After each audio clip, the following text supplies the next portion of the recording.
ನಮಸ್ತೆ. ಕರ್ನಾಟಕ ಸರ್ಕಾರ ವತಿಯಿಂದ ಲಾಲ್‌ಬಾಗಲ್ಲಿ ಪುಷ್ಪ ಪ್ರದರ್ಶನ ಆರಂಭವಾಗಿದೆ. ಯಾರೆಲ್ಲ ನೇಚರ್ ಒಂದು ಪ್ರಕೃತಿನ ಲವ್ ಮಾಡ್ತೀರಾ ಅಂಥವರೆಲ್ಲ ವಿಸಿಟ್ ಮಾಡ್ಬೋದು. ಫ್ಯಾಮಿಲಿಲಿ ವಿಸಿಟ್ ಮಾಡಿದ್ದು ಭಾನುವಾರ ತುಂಬ ಅದ್ಭುತವಾಗಿ ಒಂದು ಕರ್ನಾಟಕ ಸರ್ಕಾರದ ವತಿಯಿಂದ ಆಯೋಜಿಸಿದ್ದಾರೆ. ಸೊ ನಮ್ಮ ಕೃಷ್ಣಂದು ಇದ್ದಂಗೆ ನೋಡಿ ಸ್ಟಾರ್ಟ್ ಮಾಡಿಬಿಟ್ಟು ಆಗಲೇ ನನಗೆ ಬೇಕೇ ಬೇಕು ತಿನ್ನೋದಕ್ಕೆ ಅಂತೆಲ್ಲ. ಸೊ ಲಾಲ್‌ಬಾಗ್ ಎಂಟ್ರಿ ಅದು 2 ಲಕ್ಷಕ್ಕೂ ಹೆಚ್ಚು ಜನ ಈ ದಿನ ಭಾಗವಹಿಸಿದರು. ತುಂಬಾ ಸೊ ನೋಡಿ ಮೋಡ ಕವಿದ ವಾತಾವರಣ, ಅಷ್ಟರೊಳಗಡೆ ತುಂಬ ನಮ್ಮ ಕೃಷ್ಣ ಗಂಗರಾಜರ ಆಳ್ವಿಕೆಯ ಒಂದು ಪ್ರದರ್ಶನ ಕೂಡ ಈ ಲಾಲ್‌ಬಾಗ್ ಫ್ಲವರ್ ಶೋನಲ್ಲಿ ಒಂದು ಆರಂಭಿಸಿದ್ದಾರೆ. ಸೊ ಇಲ್ಲಿ ನೋಡಿ ಗಂಗರಾಜರ ಬಗ್ಗೆ ಎಲ್ಲ ಒಂದು ಡಿಸ್ಪ್ಲೇ ಹಾಕಿದ್ದಾರೆ. ಅವರ ಬಗ್ಗೆ ಮಾಹಿತಿ ಎಲ್ಲ ಕೊಡೋಕ್ಕೆ ಒಂದು ನಾಟಕ ಕೂಡ ಅದು ಡಿಸ್ಪ್ಲೇ ಮಾಡಿದ್ದಾರೆ. ತುಂಬ ಅದ್ಭುತವಾಗಿದೆ. ನಾವೆಲ್ಲೆಲ್ಲೋ ಹೋಗಿ ದುಡ್ಡನ್ನು ಕಳ್ಕೊಳ್ಳೋ ಬದಲು ಈ ಒಂದು ಲಾಲ್‌ಬಾಗಲ್ಲಿ ಯಾರೆಲ್ಲ ಹೋಗಿಲ್ಲ ದಯವಿಟ್ಟು ಇದು ವಿಸಿಟ್ ಮಾಡಿ. ತುಂಬಾ ಪೀಸ್ಫುಲ್ ಆಗಿದೆ. 240 ಎಕರೆಯಲ್ಲಿ ಇರುವಂಥ ಈ ಒಂದು ಲಾಲ್‌ಬಾಗು ಫ್ಲವರ್ ಶೋ ಪುಷ್ಪ ಪ್ರದರ್ಶನವನ್ನು ಸರ್ಕಾರ ವತಿಯಿಂದ ಆಯೋಜಿಸಿದ್ದಾರೆ. ತುಂಬ ಅದ್ಭುತವಾಗಿದೆ. ಇದೇ ಟೈಮಲ್ಲಿ ಸೊ ಎಂಟ್ರಿ ಅದು. ಹಾಗಾದಮೇಲೆ ಮಳೆ ಬೇರೆ ಆರಂಭ ಆಗಿಬಿಡ್ತು. ಮಳೆ ಆರಂಭ ಆಗಿದ್ದಕ್ಕೆ ಸ್ವಲ್ಪ ನಮಗೆ ಸಮಯ ತಗೊಳ್ತು. ಬೇರೆಲ್ಲ ಕರೆಕ್ಟಾಗಿ ವೀಡಿಯೋ ಮಾಡ್ಕೊಳಕ್ಕಾಗಲಿಲ್ಲ. ತುಂಬಾ ಇಂಟ್ರೆಸ್ಟಿಂಗ್ ಇದೆ. ನರ್ಸರಿ ಅಂದರೆ ಎಲ್ಲ ಯಾರು ಗಿಡಗಳನ್ನ ಪ್ರೀತಿ ಮಾಡ್ತೀರಾ ಅಂಥವ್ರಿಗೆ ಈ ಒಂದು ಜಾಗದಲ್ಲಿ ಅದ್ಭುತವಾಗಿ ನೀವು ಪರ್ಚೇಸ್ ಮಾಡ್ಕೋಬೋದು. ಇದು ನೋಡಿ ಗ್ಲಾಸ್ ಬಿಲ್ಡಿಂಗ್ ಒಳಗಡೆ ಇದನ್ನು ಫ್ಲವರ್ ಶೋನ ಆರಂಭಿಸಿದ್ದಾರೆ ಕರ್ನಾಟಕ ಸರ್ಕಾರದ ವತಿಯಿಂದ. ನೋಡಿ 2 ಲಕ್ಷಕ್ಕೂ ಅಧಿಕ ಜನ ಆ ದಿನ ಬಂದಿದ್ದು. ಸೊ ಈ ಒಂದು ಎಂಟ್ರಿ ಫೀಸ್ ಇರುತ್ತೆ ₹100 ಒಬ್ಬರಿಗೆ, ಮಕ್ಕಳಿಗೆ ₹30 ಇರುತ್ತೆ, ಚಿಕ್ಕ ಮಕ್ಕಳಿಗೆ. ದೊಡ್ಡವರಿಗೆಲ್ಲ ಬಂದು ₹100 ಇರುತ್ತೆ. ನಾರ್ಮಲ್ ಡೇಸಲ್ಲಿ ₹80 ಇರುತ್ತೆ. ಸೊ ಈ ಒಂದು ಜಾಗದಲ್ಲಿ ಹೋಗ್ಬೋದು. ತುಂಬ ಇಂಟ್ರೆಸ್ಟಿಂಗ್ ಡೆಡಿಕೇಟಿವ್ ಆಗಿ ಒಂದು ಡೀಟೇಲ್ಸ್ ಆಗಿ ಮಾಡಿದ್ದಾರೆ. ನೋಡಿ ಗಂಗರಾಜರವರ ಒಂದು ಪ್ರತಿಮೆನ ಇಟ್ಟು ಅವರ ಬಗ್ಗೆ ಒಂದು ಇದನ್ನೆಲ್ಲ ಹಿಸ್ಟರಿ ಎಲ್ಲ ಬಂದು ಹಾಕಿದ್ದಾರೆ.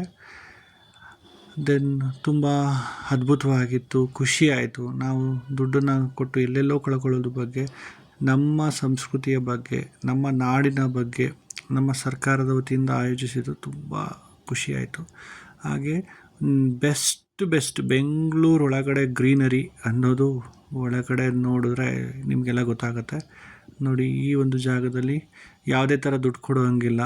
₹100 ಕೊಟ್ಟರೆ ಸಾಕು, ಇನ್ನೆಲ್ಲ ನಿಮಗೆ ಇದಾಗುತ್ತೆ. ನರ್ಸರಿ ಯಾರು ಪ್ರೀತಿ ಪಡ್ತೀರಾ ಅನ್ನೋ ಸಸ್ಯಗಳನ್ನ ಹಾಕೋಬೇಕು ಅಂತ ಬೇರೆ ಬೇರೆ ವೆರೈಟಿ ಎಲ್ಲ ಗಿಡಗಳಿಲ್ಲಿದೆ. ಎಲ್ಲ ಥರದ ವೆರೈಟಿ ಗಿಡಗಳಿದೆ. ಸೊ ನಮಗೆ ಎಕ್ಸ್ಪ್ಲೇನ್ ಮಾಡಿ ಅಂತ ಕೇಳಿದ್ರು. ಆಗ ಜಾಸ್ತಿ ಜನ ಇರೋದ್ರಿಂದ ಕ್ರೌಡ್ ಇತ್ತು, ಹಾಗಾಗಿ ಆಗಲಿಲ್ಲ. ನಿಮಗೆ ಯಾರು ಗಿಡಗಳನ್ನ ಅದ್ಭುತವಾಗಿ ನಾನು ತಂದು ಮನೇಲಿ ಪಾಟಲ್ಲಿ ಇಟ್ಕೋಬೇಕು ಅಂತೀರ ಅಂಥವ್ರು ಹೋಗಿ ಈ ಒಂದು ಲಾಲ್‌ಬಾಗ್ ಶೋಗೆ ಎಂಟ್ರಿ ಕೊಡಿ. ನಿಮಗೆ ತುಂಬ ಕಮ್ಮಿ ರೇಟಲ್ಲಿ ಇದೆ. ಒಳ್ಳೊಳ್ಳೆ ಡಿಫ್ರೆಂಟ್ ಆದ ಜಾತಿಯ ಗಿಡಗಳು ಈ ಒಂದು ಇದರಲ್ಲಿ ಸಿಗ್ತವೆ. ಒಂದು ದಿನ ಹೇಳಬೇಕು ಅಂತ ಅಂದರೆ ನಮಗೆ ಫ್ಯಾಮಿಲಿಗೆ ಒಂದು ಡೇ ತುಂಬ ಅದ್ಭುತವಾಗಿ ನಾವು ಎಲ್ಲೆಲ್ಲೋ ಈ ಒಂದು ಮಾಲ್ ಹೋಗೋದು ಅಲ್ಲಿ ಹೋಗೋ ಬದಲು ಈ ಒಂದು ಲಾಲ್‌ಬಾಗ್ ಹೋದರೆ ನಮ್ಮ ಆರೋಗ್ಯನೂ ಚೆನ್ನಾಗಿರುತ್ತೆ. ಏಕೆಂದರೆ ಫುಲ್ ಗ್ರೀನರಿ ಇದೆ. ಈ ಒಂದು ಏನಪ್ಪ ಅಂದ್ರೆ ಎಲ್ಲೋ ನಮ್ಮ ಹಳ್ಳಿಗೆ ಹೋದೋ ನಮ್ಮ ತೋಟಕ್ಕೆ ಹೋದೋ ಅನ್ನೋ ಒಂದು ಭಾವನೆ ಬರುತ್ತೆ. ಯಾರು ಇನ್ನೂ ಲಾಲ್‌ಬಾಗ್ ಹೋಗಿಲ್ಲ ಅವರೆಲ್ಲ ನೋಡಿ, ಇಲ್ಲಿ ನೀರು ಹರಿತದೆ, ಅದಕ್ಕೆ ಅದ್ರ ಒಳಗಡೆ ಪಕ್ಷಿಗಳೆಲ್ಲ ಇದೆ, ಬಾತುಕೋಳಿಗಳು ಎಲ್ಲ ಇದೆ. ನೋಡಿ ಬೆಂಗಳೂರು ಒಳಗಡೆ ಮಧ್ಯದಲ್ಲಿ ಈ ಥರ ಒಂದು ಗ್ರೀನರಿ ಇದೆ. ನನ್ನ ಊರಿಗೆ ಬಂದೇನೋ, ನಾನು ತೋಟಕ್ಕೆ ಹೋದ್ನೇನೋ ಅನ್ನೋ ಒಂದು ಅನುಭವ ಈ ದಿನ ನನಗೆ, ನನ್ನ ಫ್ಯಾಮಿಲಿಗೂ ನನಗೂ ಆಯಿತು. ಎಷ್ಟು ಮೈಂಡ್ ಫ್ರೆಶ್ ಆಯಿತು ಅಂದರೆ ಅಷ್ಟು ಮೈಂಡ್ ಫ್ರೆಶ್ ಆಯಿತು. ನಾವು ಎಲ್ಲಿ ಈಗ ಬೇರೆ ಕಡೆ ಹೋಗಿ ದುಡ್ಡು ಕೊಟ್ಟು ನೋಡ್ತೀವಿ, ಅದು ಏನೋ ಒಂದು ರೀತಿ ಫೀಲ್ ಆಗುತ್ತೆ, ಅಷ್ಟು ಖುಷಿ ಪಡಲ್ಲ. ಇಲ್ಲಿ ಪ್ರಕೃತಿ ಒಳಗಡೆ ನಾವು ಬೆರಿತೀವಲ್ಲ, ಅದು ತುಂಬ ಖುಷಿ. ಎಲ್ಲ ಥರದ ಸ್ನ್ಯಾಕ್ಸ್ ಸಿಗ್ತವೆ ಇಲ್ಲೂ ಕೂಡ, ಮಕ್ಕಳಿಗೆ ಏನು ತೊಂದರೆ ಏನಿಲ್ಲ. ಒಳಗಡೆ ಎಲ್ಲ ಥರದ್ದು ಇದನ್ನು ತಿನ್ನೋದಕ್ಕೆ ಸಿಗ್ತವೆ. ಸರ್ಕಾರದ ವತಿಯಿಂದ ಇವರಿಗೆಲ್ಲ ಫ್ರೀಯಾಗಿ ಕೊಟ್ಟಿದ್ದಾರೆ ಜಾಗನ. ಸೊ ಮತ್ತು ಈವ್ನಿಂಗ್ ಲೇಟ್ ಆಯಿತು ಕೂಡ, ಅಲ್ಲೇ ಬಂದು ಸ್ಟಾಲ್ ಕೂಡ ಇದೆ ನೋಡಿ. ಸೊ ಈ ಪುಷ್ಪ ಪ್ರದರ್ಶನದ ಒಳಗಡೆ ತುಂಬ ವಿಧವಾದಂಥ ಆರ್ಗ್ಯಾನಿಕ್ ಫುಡ್ಸು ಕೂಡ ಸಿಗುತ್ತೆ. ಎಲ್ಲ ಥರದ ತಿಂಡಿಗಳು ಇಲ್ಲಿ ಬಂದು ಹಾಕಿದ್ದಾರೆ.